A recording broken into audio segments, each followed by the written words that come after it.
এবার ইরান ইস্যুতে নতুন সমাধান দিল চীন। 2015 সালে জেসিপিও এর ভিত্তিতে নতুন করে এক পারমাণবিক চুক্তির আহ্বান জানিয়েছে দেশটি। মঙ্গলবার এই প্রস্তাব দেয় চীন।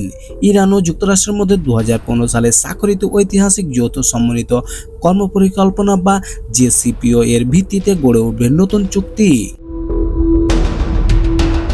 চীনের মতে ওই ধরনের একটি চুক্তি শুধুমাত্র মধ্যপ্রাচ্য নয়, বরং গোটা বিশ্বের স্থিতিশীলতা রক্ষায় গুরুত্বপূর্ণ ভূমিকা রাখবে।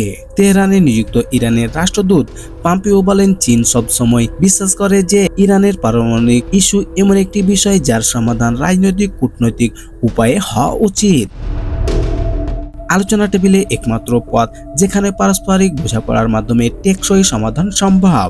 তিনি জোর দিয়ে বলেন যে যুক্তরাষ্ট্র যেন ইরানের বিরুদ্ধে আর নতুন করে কোনো ধরনের একতরফা নিষেধাজ্ঞা আরোপ না করে এবং আগের মতো চাপ সৃষ্টি না করে, বরং তারা যেন আলোচনায় ফিরে আসে এবং 2015 সালে যে জেসিপিও এর ভিত্তিতে নতুন করে একটি বাস্তবসম্মত সম্মানজনক চুক্তির পথে অগ্রসর হয়।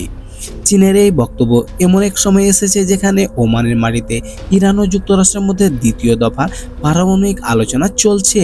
ইরান ও যুক্তরাষ্ট্রের উভয়ের আলোচনা সম্পর্কে ইতিবাচক মন্তব্য করেছেন। শনিবারের আলোচনাকে গঠনমূলক ও আশাবাদজনক বলা হয়েছে। চীন মনে করে পারমাণবিক ইস্যুকে ঘিরে মধ্যপ্রাচ্যে উত্তেজনা বাড়লে কেবল ওই অঞ্চলে স্থায়ী থাকবে না, বরং গোটা বিশ্বে অর্থনীতি ও নেতিবাচক প্রভাব ফেলবে। তাই তারা চায় আলোচনার মাধ্যমে ওই সংকটের শান্তিপূর্ণ সমাধান হোক। এদিকে চীন, রাশিয়া ও ইরান একসঙ্গে যুক্তরাষ্ট্রের একতরফা নিষেধাজ্ঞা ও চাপের কূটনীতি তীব্র নিন্দা জানিয়েছেন। তারা একমত হয়েছেন যে আলোচনার ভিত্তিতে একটি নতুন করে ভারসাম্যপূর্ণ দীর্ঘস্থায়ী চুক্তির মাধ্যমে ইরানের পারমাণবিক কর্মসূচি নিয়ন্ত্রিত হলে তাতে সবাই উপকৃত হবে।